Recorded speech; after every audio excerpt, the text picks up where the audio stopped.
For Creamer Media's Polity, I'm Mutsabi Hwayani. Researcher and analyst Professor Raymond Suttner joins me for Suttner's View, a weekly commentary on South Africa's political scene. Thank you for joining us, Professor. Thank you. You've repeatedly referred to the need to defend constitutionalism. Is that not a legalistic way of approaching politics? I think we need to consider a question like that, both in relation to what is happening at the moment, but the historical reasons why constitutionalism is important. Under apartheid, people lived without rights. The majority of people lived without the normal human rights that you'll find in the Universal Declaration of Human Rights, which you'll find in the Freedom Charter, and which you'll find in the Constitution today. The police were able to find their way into people's houses or to stop people in the street. You have this tragic picture of fathers or mothers being humiliated in front of their children. And there was this continual situation of a loss of dignity and a situation of lawlessness, in the sense that the law did not cover the rights of ordinary people to dignity, to freedom of movement, to freedom of political activity, to a right to a decent living situation. So when the first elections were held in 1994 under first an interim constitution and then a final constitution in 1996, we established what is known as a constitutional state, where the rule of law prevails. Now, the rule of law does not just mean legality, because you did have legality under apartheid, but the laws that applied where they were enforced were laws which gave the police powers to make a misery of people's lives, or prevented black people from going into certain academic institutions, certain public entertainment, rights to land, rights to work, rights of mobility, and so forth. So when we speak of constitutionalism and the notion of the rule of law, one is speaking of the question of legality, meaning that no one can be deprived of a right without a legal process, but one is also speaking of a situation where people have rights that they didn't have under apartheid. And the Constitution is a very different document from the Freedom Charter. People say that the Constitution embraces the values of the Freedom Charter, and I agree with that. But it is still a very different document, because the Freedom Charter arose out of a popular process and it was endorsed in political processes. Now, the Freedom Charter was an act of Parliament and was signed by the President.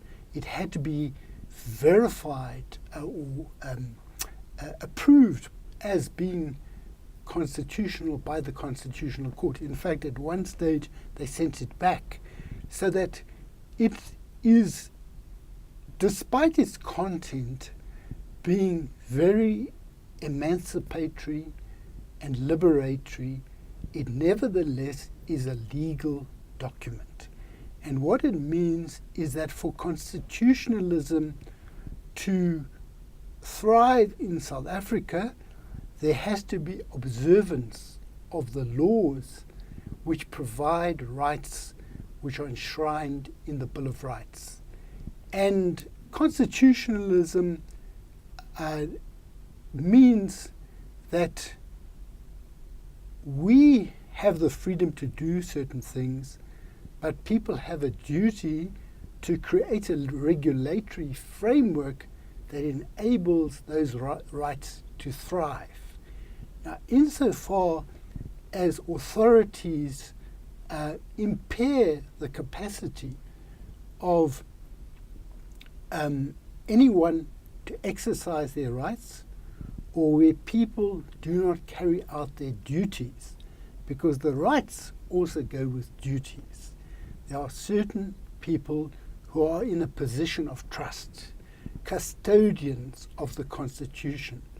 Now, where those custodians of the Constitution act in bad faith or act in a way that undermines respect for the Constitution, they themselves are attacking the rule of law, undermining constitutionalism. Now, Professor, if we focus on defending constitutionalism, doesn't that prevent us from seeing the Constitution as a living document which may be differently interpreted over time or even changed? I think that this Constitution derives quite a lot from South African conditions, and also some elements of it were drawn from the German Constitution. But I want to take a statement in relation to the United States Constitution, which has been regularly interpreted and reinterpreted by the United States Supreme Court. And one famous jurist, Benjamin Cardozo, said, "The great generalities of the American Constitution have a meaning and significance that vary from age to age."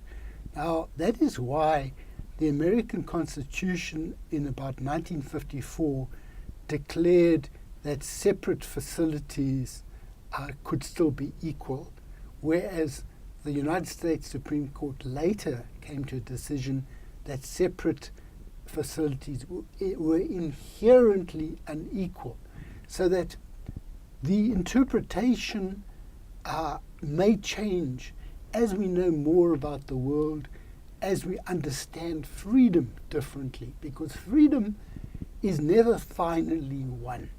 Freedom is a concept, like democracy is a concept, and it is implemented in real living conditions of people. Now, as we develop and enhance our freedom, we may come to believe that some aspects of the Constitution should be changed. Now, we know that people want to change the Constitution and reverse the freedom of sexual orientation, for example, or they want to reverse the abolition of the death penalty. Now, how do we distinguish that from constitutional provisions that would be desirable to change, that would not rob people of rights? Now, my belief is that we must be open to any change of the Constitution which will enhance our freedom. We may come to believe that there are a range of other ways in which citizens can participate in realizing their political rights that go beyond voting, for example, ways in which people can be empowered. Now, any provision that will increase the self-empowerment of members of the public, citizens of South Africa, in whose name the Constitution is made, would to me be a legitimate way of enhancing our freedom, enhancing the meaning of constitutionalism, and changes of that type, I believe, would be justified. Thank you so much, Professor. That was Professor Raymond Suttner speaking about politics and elections in South Africa.